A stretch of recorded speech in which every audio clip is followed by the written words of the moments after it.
sort of like made the car a little too light. You can like park with one tire on a curve and the rest not on the curve, and you'll see the body kind of warp a little bit because there's just not a lot of glue there to keep it all together. There's no like rear cross member, or there's not even like strut towers leaking in the front from side to side. So a lot of people go in and they install subframe connectors, strut tower, they link them together and whatnot to help remedy that, but I don't, and you don't need to as much if you have a 92. And technically, about half of the 91s they did this to as well, but unless you know how to read VIN numbers, you won't know whether your 91 was built like all the other ones, or it was built like the 92. The 92 was built like how GM still built cars.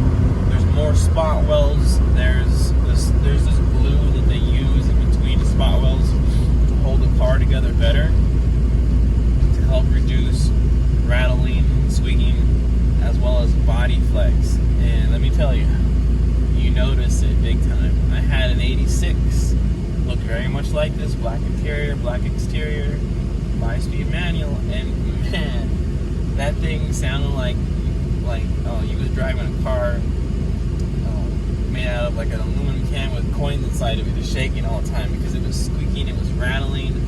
It was all, it wasn't falling apart or anything. It was just built like that. And that's how cars had always been built before that. But the 92s was the first year they didn't do that. And it's not exactly like a Cadillac in here quiet, but it's a whole lot better than what all the other years came before it. So I would say if you can look past the looks, because I don't think that these look better than the 82s or the 85s. I think they progressively looked a little worse as the generation went on, whereas the 91s and 92s, to me personally, they look the worst. Well, looks are a preference-based thing. If you're just thinking like, I'm going to make it look the way I want, I don't care what it looks like now. Well, one thing you can't really do if you buy any of the other years is make it quiet or make it more rigid.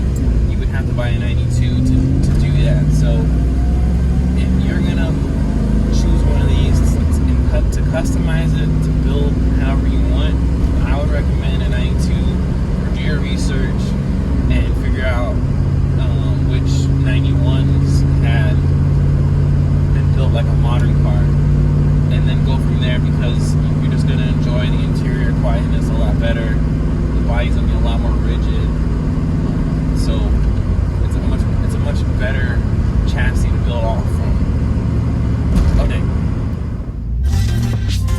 Ready for my super light?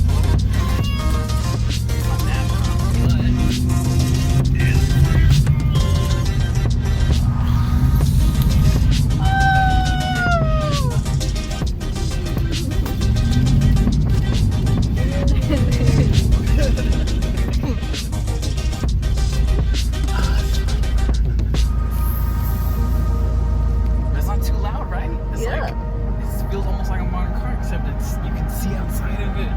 It's got an airbag, you got